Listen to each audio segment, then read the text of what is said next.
ओम शांति। परम प्रिय परमात्मा शिव भगवान को कोटि कोटि नमन। आज 11/9/2025 मसीहा आमे समस्ते प्रातः मुरली आमर प्रिय बापदादा ठारू शुणिले।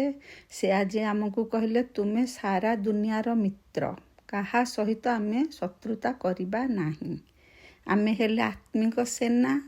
आमको बाबा निर्देश दौरान आमे ताकू निश्चय पालन करिबा।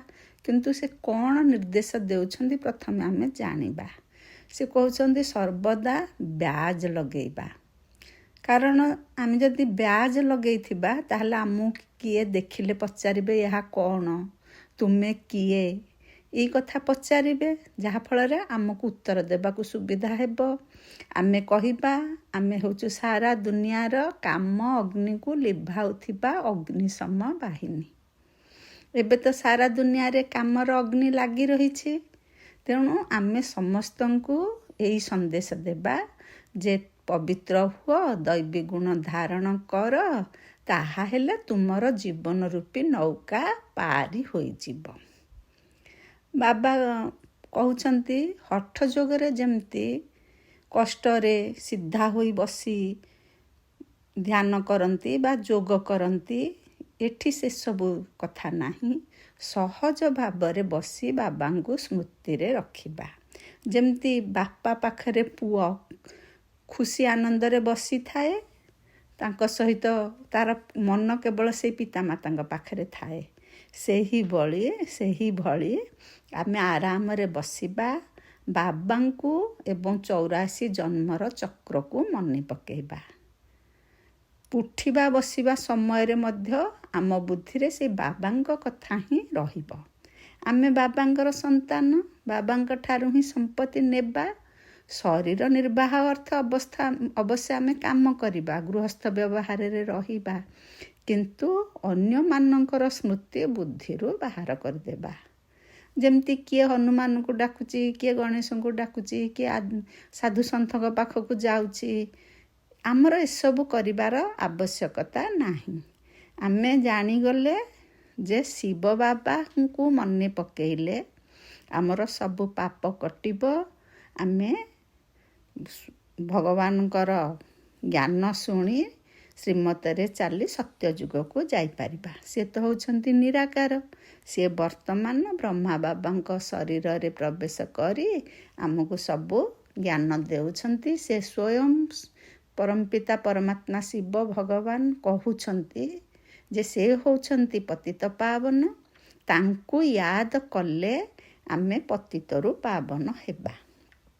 वर्तमान ये पतित तम प्रधान दुनिया। तेणु कौनसी देहधारी को आमे मने पकेइबा नाही।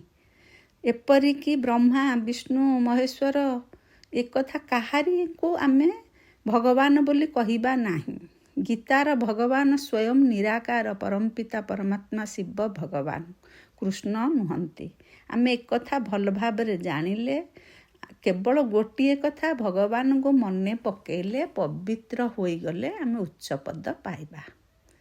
नचेत आमर पद कम हो जिवो। आमे जहां को यही कथा कहिबा, आमे कहिबा ये बाबांकर संदेश, मु हेउछि संदेशी। तेणु निजको केबे हेले न्यून मने करिबा नाही। भगवानकर बाणी प्रचार कला बेले साहसर सहित करिबा। बाबा कहले माता माने, अहल्या माने, कुबुजा माने मध्य उच्च पद पाइबे। अहल्या माने आमे जो पुराण शास्त्र रे पढ़ीचे, अहल्या पाषाण हो जाइथिले, तांको पुणी रामचंद्र को पाद धूली पाई से पुणी अहल्या रूप धारण कले। से ऋषि पत्नी थिले। ये जो गप अच्छी प्रकृत रे आमर बुद्धि पाषाण हो जाइछि। आमर बुद्धि माने आत्मा वर्तमान विकारग्रस्त होई तार प्रकृत स्वधर्म को हरई देछि। तेणु आमर बुद्धि पाषाण परी हो जाइछि। कौनसी भल कथा बुद्धि रे धरु नाही। कुब्जा जेमती असुंदर सेमती आमे आमर आत्मा असुंदर हो जाइछि, माने पतित हो जाइछि। किंतु बाबा कहउछंती वर्तमान घरे रही तुमे माता माने ଯେତେ ବିକାରଗ୍ରସ୍ତ ଥିଲ, ଯଦି ଭଗବାନଙ୍କୁ ପାଇଲ, ପବିତ୍ର ହେଲେ ତୁମେ ବି ରାଜପଦ ପାଇବ। ତେଣୁ ଆମେ ଆଉ କୌଣସି କଥାରେ ମନ ଦୁଃଖ କରିବାର ନାହିଁ। ବାବା କହିଲେ ଯେତେ ଅଧିକ ମନେ ପକାଇବ, ଯେତେ ଅଧିକ ସେବା କରିବ, ସେତେ ତୁମେ ସତେଜ ହେବ, ସେତେ ଖୁସିରେ ରହିବ, ସେତେ ଉଚ୍ଚ ପଦ ପାଇବ। ଏବେ ହେଉଛି ଛି ଛି ବିକାରୀ ଦୁନିଆ, ଆଉ ବାକି ଅଳ୍ପ ଦିନ ରହିଛି, ପୁଣି ଆମେ କୃଷ୍ଣପୁରୀକୁ ଚାଲିଯିବା। ସାଧାରଣତଃ କୃଷ୍ଣ ମନ୍ଦିରଙ୍କୁ ବି ସୁଖଧାମ ବୋଲି କହୁଛନ୍ତି। ତାମାନେ କୃଷ୍ଣପୁରୀରେ ଅସରନ୍ତି ସୁଖ, ଖୁସି। ବାବା ଆମକୁ ସ୍ୱର୍ଗର ମାଲିକ 5000 ବର୍ଷ ତଳେ ପୂର୍ବକଳ୍ପରେ କରିଥିଲେ। ଏବେ ବି ବାବା ଆସିଛନ୍ତି, ଆମେ ତାଙ୍କ ସହିତ ମିଶୁଛେ, ପୁଣି ଆସନ୍ତା କଳ୍ପରେ ବି ମିଶିବା। ବାବାଙ୍କୁ ମନେ ପକେଇ ମାୟା ଉପରେ ବିଜୟ ପ୍ରାପ୍ତ କରି ପୁଣି ଆମେ କୃଷ୍ଣପୁରୀକି ଯିବା। ଏ କଥାକୁ ଆମେ ନିଶ୍ଚୟ ବୁଦ୍ଧିରେ ଗ୍ରହଣ କରି ନେଇଛେ। ବାବା କହିଲେ ହିସାବ ଚୁକ୍ତ କଲେ ଘରକୁ ଯିବା, ପବିତ୍ର ହେଲେ ହିଁ ଘରକୁ ଯିବା। ବର୍ତ୍ତମାନ ବାବା ଆସିଛନ୍ତି ନୂଆ ଦୁନିଆ ସ୍ଥାପନ କରିବାକୁ। ବାବା କହିଲେ ଯେଉଁମାନେ ଭଗବାନଙ୍କୁ ଜାଣିଲେ, ତାଙ୍କ ନିୟମରେ ଚାଲିଲେ, ଶ୍ରୀମତରେ ଚାଲିଲେ, ସେମାନେ ଜୀବନ ମୁକ୍ତିଧାମ ବା ସ୍ୱର୍ଗକୁ ଯିବେ। ବାକି ଆଉ ସବୁ ଆତ୍ମାମାନେ ମୁକ୍ତିଧାମକୁ ଯିବେ। ବାବା କହୁଛନ୍ତି ସେ ହେଉଛନ୍ତି କାଳର କାଳ, ମହାକାଳ। ସମସ୍ତଙ୍କୁ ଶରୀରରୁ ମୁକ୍ତ କରି ଆତ୍ମାମାନଙ୍କୁ ନେଇଯିବେ। ଯେଉଁମାନେ ଭଗବାନଙ୍କୁ ଜାଣି ଯାଇଛନ୍ତି ସେମାନେ ତ ଖୁସି ହେଉଛନ୍ତି। ଇଏ ପୁରୁଣା ଦୁନିଆ, ପୁରୁଣା ଶରୀର ସବୁ ଛାଡ଼ି ପୁଣି ନୂଆ ଦୁନିଆକୁ ଯିବେ ଭାବି ବହୁତ ଖୁସି ହେଉଛନ୍ତି। କିନ୍ତୁ ଯେଉଁମାନେ ଜାଣିନାହାନ୍ତି, ଭଗବାନଙ୍କୁ ଚିହ୍ନି ନାହାନ୍ତି, ସେ ବୁଝିପାରୁନାହାନ୍ତି। ବାବା ଆଜି କହିଲେ ଯେ ପତିତ ପାବନ ସୀତାରାମ, ରଘୁପତି ରାଘବ, ରାଜା ରାମ। ଏଇ କଥା ଆମେ ସମସ୍ତେ ଶୁଣିଛେ, ଗାନ୍ଧୀଜୀ ସବୁବେଳେ କହୁଥିଲେ। ବାବା କହିଲେ ସିଏ ରାଜା ହେଉନାହାନ୍ତି କି ରାଜତ୍ୱ କରୁନାହାନ୍ତି। ଏଇ ପିଲାମାନଙ୍କୁ ପତିତରୁ ପାବନ କରି ତାଙ୍କୁ ସ୍ୱର୍ଗର ରାଜା, ମହାରାଜା, ମହାରାଣୀ କରି ସିଏ ପରମଧାମକୁ ଯିବେ। ତେଣୁ ତାଙ୍କୁ ରାଜାରାମ କହିବା ଭୁଲ। ମାଳି ଗଡ଼ାଇବା ସମୟରେ ବି ରାମ ରାମ କହିଥାନ୍ତି। ଅବଶ୍ୟ ସେତେବେଳେ ଭଗବାନଙ୍କର ସ୍ମୃତି ଆସୁଛି। ଯଦି ସେମାନେ ରାମ ରାମ କହୁଛନ୍ତି କିନ୍ତୁ ପରମପିତା ପରମାତ୍ମାଙ୍କଠି ଯଦି ସେମାନେ ସ୍ମୃତି ରଖୁଥିବେ ତାହେଲେ ଠିକ୍ କଥା। କିନ୍ତୁ ପ୍ରକୃତରେ ଭଗବାନ କିଏ ଯଦି ନ ଚିହ୍ନିବେ, ନ ଜାଣିବେ, ତାହେଲେ ସ୍ମୃତି କେମିତି ପରମପିତାଙ୍କ ପାଖରେ ରହିବ? ବାବା କହୁଛନ୍ତି ମନୁଷ୍ୟମାନେ ତ ମନ ଇଚ୍ଛା କେତେ ନାମ ଭଗବାନଙ୍କର ଦେଇ ଦେଉଛନ୍ତି। ଶ୍ରୀକୃଷ୍ଣଙ୍କୁ ମଧ୍ୟ ଶ୍ୟାମ ସୁନ୍ଦର, ବୈକୁଣ୍ଠନାଥ, ଲହୁଣୀ ଚୋର ଆଦି ବହୁତ ନାମ ଦେଉଛନ୍ତି। ଆମେ ଯେତେବେଳେ ସବୁ ଜାଣିଗଲେ, ଆମେ ଆଉ ଶ୍ରୀକୃଷ୍ଣଙ୍କୁ ଲହୁଣୀ ଚୋର କହିପାରିବା କି? ନୁହେଁ, ବିଲକୁଲ ନୁହେଁ। ଭଗବାନ ହେଉଛନ୍ତି ନିରାକାର। କୌଣସି ବି ଦେହଧାରୀକୁ ଭଗବାନ କହିପାରିବା ନାହିଁ। ବ୍ରହ୍ମା, ବିଷ୍ଣୁ, ଶଙ୍କର ଇତ୍ୟାଦି କାହାରିକୁ ଆମେ ଭଗବାନ ବୋଲି କହିବା ନାହିଁ। ବୈଜୟନ୍ତୀ ମାଳା କେବଳ 108 ଜଣଙ୍କର ଗାୟନ କରାଯାଏ। ଶିବ ବାବା ସ୍ୱର୍ଗ ସ୍ଥାପନ କରୁଛନ୍ତି, ବ୍ରହ୍ମା ବାବା ତାହାର ମାଲିକ ଅଟନ୍ତି। ଯିଏ ସ୍ୱର୍ଗର ମାଲିକ ହେବେ ସେ ତ ନିଶ୍ଚୟ ପୁରୁଷାର୍ଥ କରିଥିବେ ନା। ସେ କଳିଯୁଗର ଅନ୍ତ ସମୟରେ ବାବା ବା କଳିଯୁଗର ଅନ୍ତ, ସତ୍ୟଯୁଗର ଆଦି ସମୟ, ସଙ୍ଗମ ଯୁଗରେ ଆସି ମନୁଷ୍ୟମାନଙ୍କୁ ଏ ଜ୍ଞାନ ଦେଉଛନ୍ତି। କିନ୍ତୁ ମନୁଷ୍ୟମାନେ କ'ଣ କହୁଛନ୍ତି?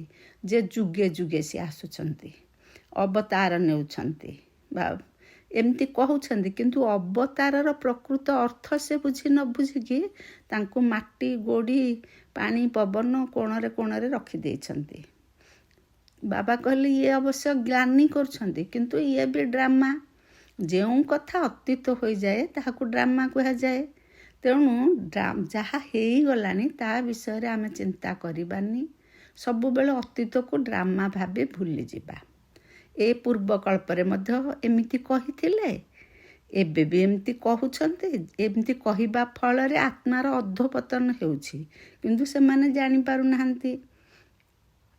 ବାବା କହିଲେ ତୁମେ ସେବା କଲେ ସେବାରେ ବହୁତ ବିଘ୍ନ ପଡ଼ିବ। ତେଣୁ ସେବାରେ କେବେ ହେଲେ ଦୁର୍ବଳତା ଦେଖେଇବା ନାହିଁ। ଏହା ଶିବ ବାବାଙ୍କର ସେବା। ତେଣୁ ନିଜେ ଯଦି ଆମେ ମନୋବଳ ରଖିବା, ଗୋଟିଏ ପାଦ ଗଲେ ଭଗବାନ 100 ପାଦ ଟାଣିବେ ବୋଲି ଯଦି ଆମେ ଭାବିବା, ଆମେ କୌଣସି କଥାରେ ହାରିଯିବା ନାହିଁ। ବାବାଙ୍କର ସାହାଯ୍ୟକାରୀ ହୋଇଛେ ମାନେ ସମ୍ପୂର୍ଣ୍ଣ ସାହାଯ୍ୟ କରିବାକୁ ହେବ। ବାବାଙ୍କର ସେବାରେ ଟିକିଏ ବି ଧୋକା ଦେବା ନାହିଁ। ବାବା କହିଲେ ମ୍ୟୁଜିୟମ୍ ହେଇଛି, ମ୍ୟୁଜିୟମ୍ରେ ନୂଆ ଜ୍ଞାନ ଯେହେତୁ ଲୋକ ବୁଝିପାରୁନାହାନ୍ତି, ତେଣୁ ନୂଆ ଜିନିଷ ଦେଖି ମନୁଷ୍ୟ ଭିତରକୁ ଆସିବେ। ତେଣୁ ମ୍ୟୁଜିୟମ୍ରେ ବହୁତ ସୁନ୍ଦର ସୁନ୍ଦର ଜ୍ଞାନ ଚିତ୍ର ମୂର୍ତ୍ତି ମାଧ୍ୟମରେ, ମଡ଼େଲ ମାଧ୍ୟମରେ ଦିଆଯାଇଛି। ତେଣୁ ତାକୁ ବିଦେଶରୁ ଆସି ବି ଲୋକ ଦେଖୁଛନ୍ତି। ଆଜିକାଲି ବି ବିଦେଶରୁ ଆସି ଭାରତର ପ୍ରାଚୀନ ଯୋଗ ଶିଖୁଛନ୍ତି। ପ୍ରାଚୀନ ଅର୍ଥ ପୁରୁଣାରୁ ପୁରୁଣା। ଏଇ ଯେଉଁ ଯୋଗ ହେଉଛି ଭଗବାନ ଶିଖଉଛନ୍ତି, ସେ ହେଉଛି ରାଜଯୋଗ। ସେ ଭଗବାନ ପ୍ରତି 5000 ବର୍ଷରେ ଥରେ ଏଇ ସଙ୍ଗମ ଯୁଗରେ ଆସି ଯୋଗ ଶିଖଉଛନ୍ତି। ସତ୍ୟ ତ୍ରେତୟା ଯୁଗରେ ତ ଯୋଗ କରିବେ ନାହିଁ। ସତ୍ୟ ତ୍ରେତୟା ଯୁଗରେ ଯୋଗ କରିବେ ନାହିଁ, କାହିଁକି ନା ସେତେବେଳେ ତ ଆଉ ଭଗବାନ ନଥିବେ ନା। ଭଗବାନ ତ ଏଇ ସଙ୍ଗମରେ ଆସି ପୁଣି ପରମଧାମକୁ ଯିବେ ହେରି। ସେ ପୁଣି 5000 ବର୍ଷ ପରେ ଆସିବେ, ରାଜଯୋଗ ଶିଖେଇବେ। ତେଣୁ ଭଗବାନ ରାଜଯୋଗ ଶିଖେଇଛନ୍ତି, ପୁଣି ଶିଖଉଛନ୍ତି। ଏବେ ତ ତତ୍ତ୍ୱ ମଧ୍ୟ ତମ ପ୍ରଧାନ ହୋଇଯାଇଛି। କେବଳ ତତ୍ତ୍ୱ ଆମର କ୍ଷତି କରିବାରେ ଲାଗିଛି। ପୁରୁଣା ଦୁନିଆରେ ଉପଦ୍ରବ କରୁଛି। ସତ୍ୟ ଯୁଗରେ ଉପଦ୍ରବର କୌଣସି କଥା ରହିବ ନାହିଁ। ସେଠାରେ ପ୍ରକୃତି ଦାସୀ ହୋଇ ରହିବ। ପ୍ରକୃତି ଶତ୍ରୁ ହୋଇ ଏବେ ଦୁଃଖ ଦେଉଛି। ଲକ୍ଷ୍ମୀନାରାୟଣଙ୍କ ରାଜ୍ୟରେ କେବଳ ସୁଖ ହିଁ ସୁଖ। ସେଇ ରାଜ୍ୟ ବର୍ତ୍ତମାନ ସ୍ଥାପନା ଚାଲିଛି।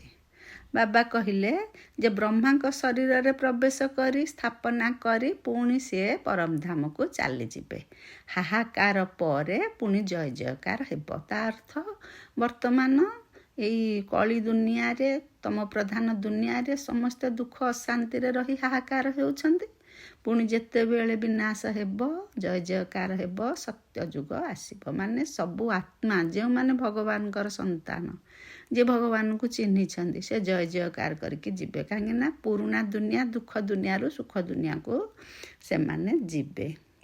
ଇଏ ଲକ୍ଷ ଲକ୍ଷ ବର୍ଷର କଥା ନୁହେଁ, ଇଏ ମାତ୍ର 5000 ବର୍ଷ ତଳର କଥା। ଏବେ 5000 ବର୍ଷ ପରେ ପୁଣି ସେଇ ନାଟକ ରିପିଟ୍ ହେଉଛି। ତେଣୁ ଆମେ ରାଗି ଋଷି କେବେ ହେଲେ ଭଗବାନଙ୍କୁ ଛାଡ଼ିବାନି। ଈଶ୍ୱରୀୟ ସେବାରେ ମାୟାର ତୋଫାନ ବହୁତ ଆସିବ, କିନ୍ତୁ ସେଇ ମାୟାର ଅଣ୍ଡରକୁ ଆମେ ଯିବା ନାହିଁ। ମିତ୍ର ସମ୍ବନ୍ଧୀ ଆଦି ଯିଏ ବି ଆସୁଛନ୍ତି, ଆମେ ସମସ୍ତଙ୍କର ସତ୍ୟ ମିତ୍ର ହେବା। ବ୍ରହ୍ମାକୁମାରୀ ମାନେ ସାରା ଦୁନିଆର ମିତ୍ର। ସେ ବାବାଙ୍କର ସାହାଯ୍ୟକାରୀ।